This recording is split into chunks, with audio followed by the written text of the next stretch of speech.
ओम बोलो श्री सद्गुरुदेव भगवान की जय। रामचरितमानस बालकांड पिछले बार पढ़े थे। मति अति नीच ऊंच रुचि आछी, चाहिए अमीय जग जू रही न छाछी। अब आगे से स्टार्ट करते हैं। जो बालक कह तो तरी बाता, सुनहि मुदित मन पितु अरु माता।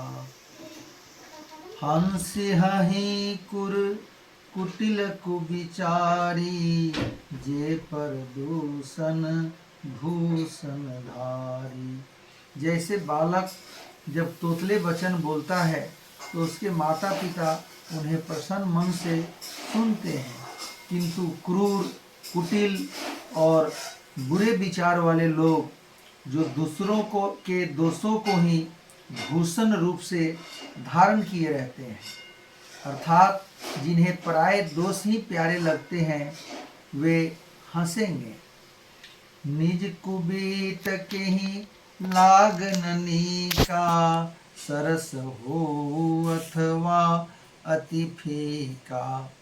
जे पर ध्वनिति सुनत हर साही, ते बर पुरुष बहुत जग नाही। रसीलो हो या अत्यंत फीकी, अपनी कविता किसे अच्छी नहीं लगती, किंतु जो दूसरे की रचना को सुनकर हर्षित होते हैं, ऐसे उत्तम पुरुष जगत में बहुत नहीं है। जग बहु नर सरि सम भाई, जे निज बाढ़ी बढ़ही जल पाई। सज्जन सुकृत सिंधु सम कोई, देखी पूर विधु बाढ़ई जोई।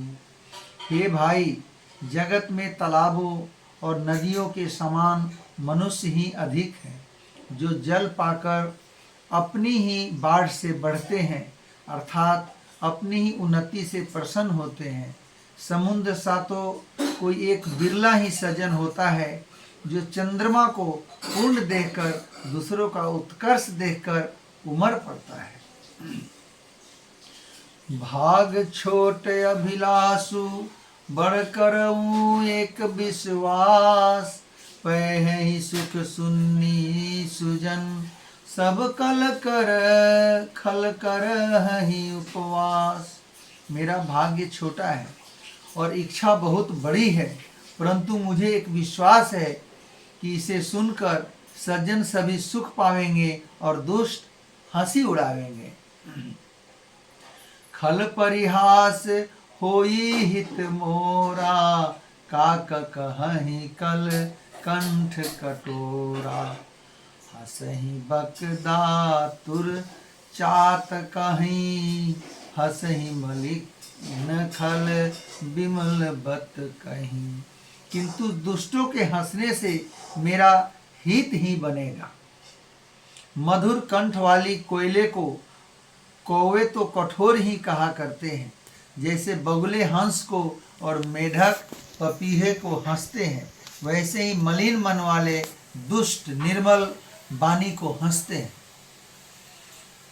कबित रसिक न राम पद नेहू, तिन्ह कह सुखद हास रस एहू।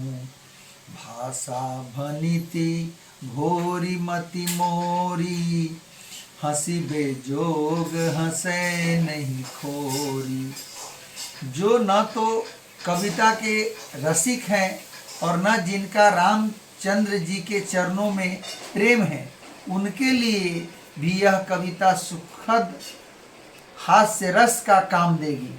प्रथम तो यह भाषा की रचना है, दूसरे मेरी बुद्धि भोली है, इससे यह हंसने के योग्य ही है। हंसने में उन्हें कोई दोष नहीं है।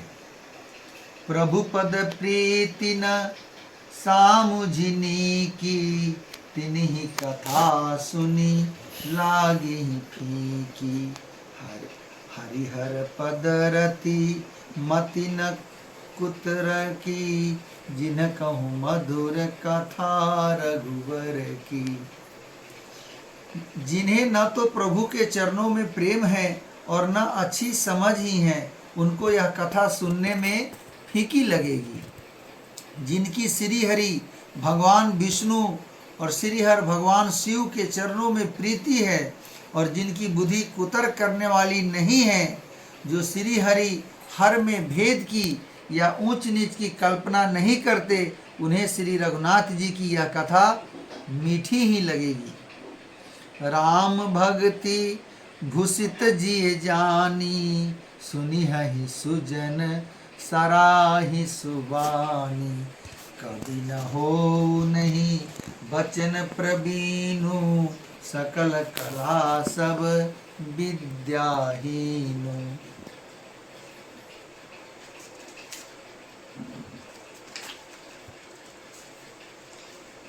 सज्जन गण इस कथा को अपने जी में श्री राम जी की भक्ति से भूषित जानकर सुंदर वाणी से सराहना करते हुए सुनेंगे। मैं न तो कवि हूँ, न वाक्य रचना में ही कुशल हूँ, मैं तो सब कलाओं का, सब विद्याओं से रहित हूँ। आखर अर्थ अलंकृति नाना, छंद प्रबंध अनेक विधाना। भाव भेद रस भेद अपारा, कवित दोष गुण विविध प्रकारा। नाना प्रकार के अक्षर, अर्थ, अलंकार, अनेक प्रकार की छंद रचना, भाव और रसों के अपार भेद और कविता के भांति भांति के गुण दोष होते हैं। कवित विवेक एक नहीं मोरे, सत्य कहूँ लिखी कागद कोरे। इसमें से काव्य संबंधी एक भी बात का ज्ञान मुझ में नहीं है। यह मैं कोर कागज पर लिखकर शपथ पूर्वक सत्य सत्य कहता हूँ। भनिति मोरी सब गुण रहित, विश्व विदित गुण एक। सो विचारी सुनि हहि सुमति, जिनके विमल विवेक। मेरी रचना सब गुणों से रहित है, इसमें बस जगत प्रसिद्ध एक गुण है। उसे विचार कर अच्छी बुद्धि वाले पुरुष, जिनके निर्मल ज्ञान है, इसको जरूर सुनेंगे। यही मह रघुपति नाम उदारा, अति पावन पुराण श्रुति सारा। मंगल भवन अमंगल हारी, उमा सहित जही जपत पुरारी। इसमें श्री रघुनाथ जी का उदार नाम है, जो अत्यंत पवित्र है, वेद पुराणों का सार है, कल्याण का भवन है और अमंगलों को हराने वाला है, जिसे पार्वती जी सहित भगवान शिव जी सदा जपा करते हैं। भनिति विचित्र सुख विकृत जो, राम नाम बिनु सोहन सो। विधु बदनी सब भांति संवारी, सहन बसन बिना बर नारी। जो अच्छे कवि के द्वारा रची हुई बड़ी अनूठी कविता है, वह भी राम नाम के बिना शोभा नहीं पाती। जैसे चंद्रमा के समान मुख वाली सुंदर स्त्री सब प्रकार से सुसज्जित होने पर भी वस्त्र के बिना शोभा नहीं देती। सब गुण रहित कुकविकृत बानी, राम नाम जस अंकित जानी। सादर सहहि सुनहि बुधताती, मधुकर रसिस संत अनुग्राही। इसके विपरीत कुक बिकी रची हुई सब गुणों से रहित कविता को भी राम के नाम एवं यश से अंकित जानकर बुद्धिमान लोग आदर पूर्वक कहते और सुनते हैं, क्योंकि संत जन भौरे की भांति गुणहीन को ग्रहण करने वाले होते हैं। यद्यपि कवित रस एकऊ नाही, राम प्रताप प्रगट यही माही।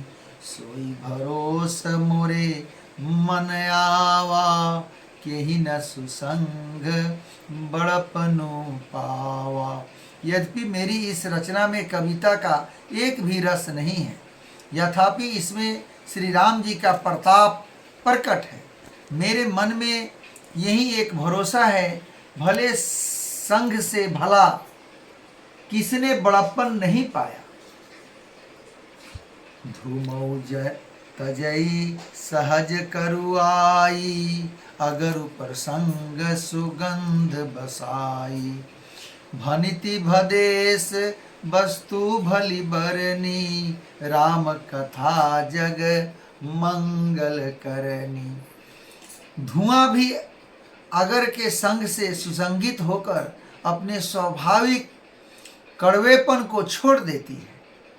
मेरी कविता अवश्य भद्दी है, परंतु इसमें जगत का कल्याण करने वाली राम कथा रूपी उत्तम वस्तु का वर्णन किया गया है। इससे यह भी अच्छी ही समझी जाएगी। मंगल करनी कलिमल हरनी, तुलसी कथा रघुनाथ की। गति कुर कविता सरित की, ज्यों सरित पावन पाथ की।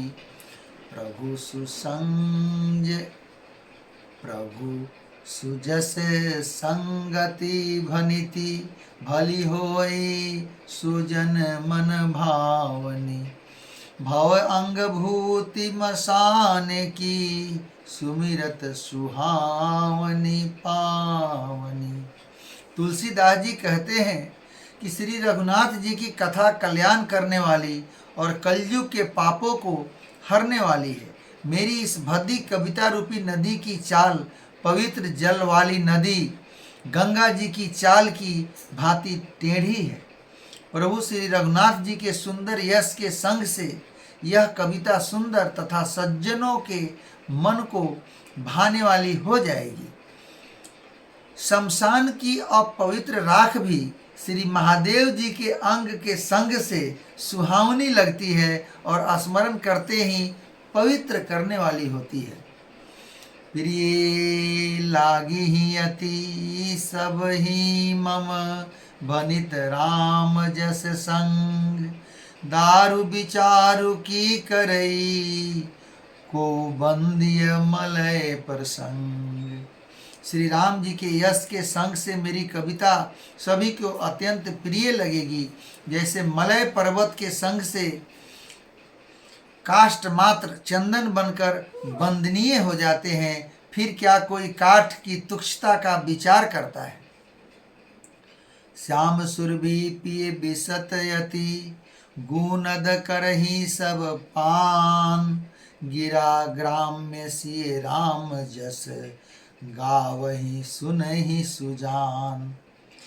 श्यामा गौ काली होने पर भी